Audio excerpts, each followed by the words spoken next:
The Department of Justice and the FBI have both opened investigations into the shooting death of 17-year-old Trayvon Martin down in Florida. The state of Florida just announced about an hour ago, in addition to this, that they're going to impanel a grand jury. Why? Because this thing has gone national. Joe Madison, for example, the talk show host here in Washington, D.C., brilliant guy, a good friend, very, very, very insightful fellow. He has enhanced the 9/11 tape where the George Zimmerman, the guy who killed Martin, was chasing Martin and talking to the police on this 911 call, and the police are saying, "You don't chase him." Trayvon Martin, by the way, the crime he committed, he was visiting a relative in this neighborhood, and he walked to the 7-Eleven and bought a can of iced tea and a bag of Skittles. He had a can of iced tea in his hand and a bag of Skittles in the other hand, and this is what George Zimmerman thought was a weapon, and thought that he was suspicious in the neighborhood because he was a black guy in the neighborhood.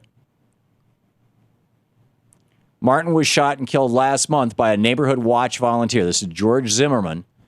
And because of the shoot first laws in Florida, which were approved by the American Legislative Exchange Council in 2005 for distribution to the states, and we now have in 16 states. Originally, these laws were written by the NRA. George Zimmerman claims, he was just acting in self-defense. Because now, if you shoot somebody out in public, all you have to do is say, I felt threatened. You don't have to prove that you were threatened, which is what happened under the old law. Under the old law, you had to at least prove that you were under threat. Now all you have to do is basically say it. Oh, I felt like I was threatened. Now, this guy was Zimmerman actually was chasing Trayvon Martin. Here's a grown adult chasing a 16-year-old kid who weighs 50 pounds less than him, who is armed with a bag of Skittles, and the adult is armed with a semi-automatic pistol.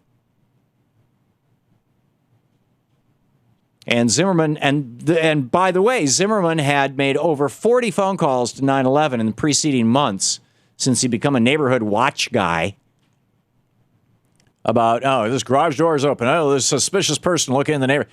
You know, suspicious usually being African-American. New 9/11 tapes and eyewitness accounts paint a very different picture.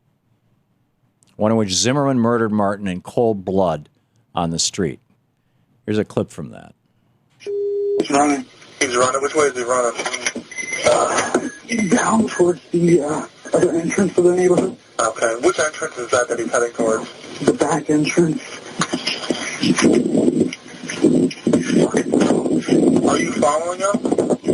Yeah. Okay, we don't need you to do that. Yeah, now it was very faint on there, faint enough that I think that we could legally play it because it's pretty hard to hear. But as I said, Joe Madison on his show had enhanced this tape to the point where you could hear Zimmerman under his breath saying effing coon as he's chasing this young man. And not effing, but spelling, saying the word. Zimmerman has yet to be tried for any crime. He hasn't been arrested. He's protected by Florida's, the guys who love these laws call them the stand your ground law. You're out in public. Somebody walks up to you, you don't like what they're doing, you can pull out a gun and shoot them, right? Stand your ground.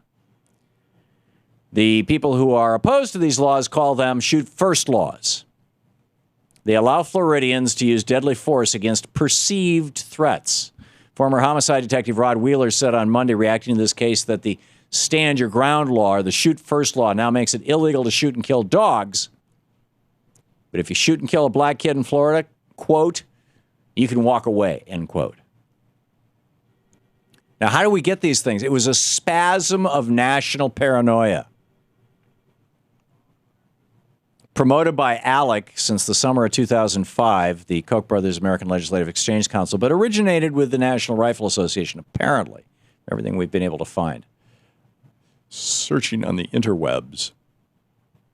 16 states have now adopted these shoot-first laws, like the one Florida adopted in 2005. Used to be that if you killed somebody, you had to demonstrate that you had a reasonable fear that they were going to harm you. Now, you don't have to prove that. You can merely assert it.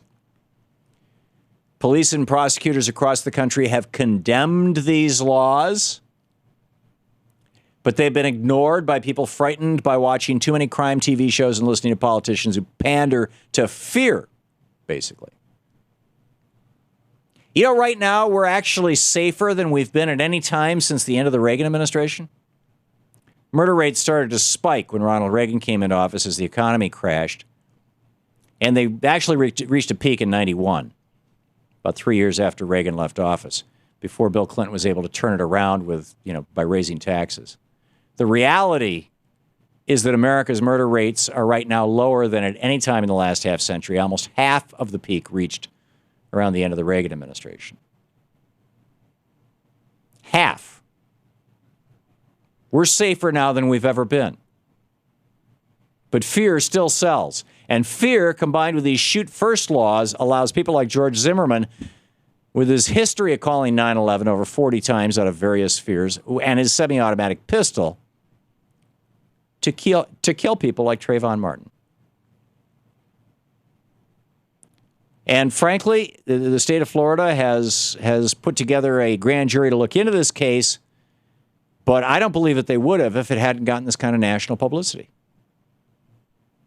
How many more kids, particularly how many more minority kids, are going to be murdered by frightened white guys with guns who read too many NRA publications and are watching too much Fox News that would have you believe that this is the most horrible time in the history of America? No, sorry.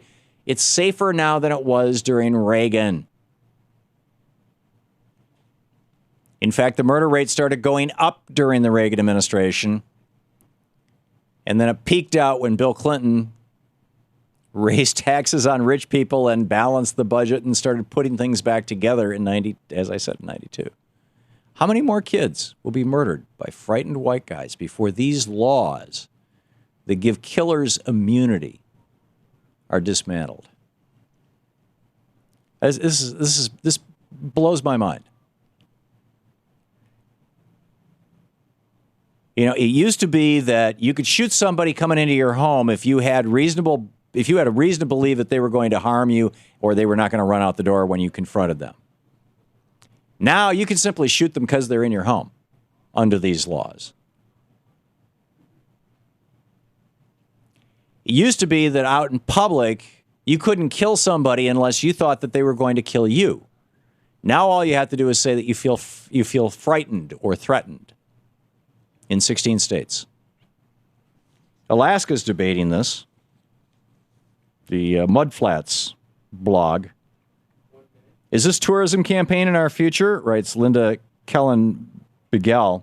She says, I've been waiting to see what crappy legislation would show up in this session. Ding, ding, ding, we have our winner, House Bill 80.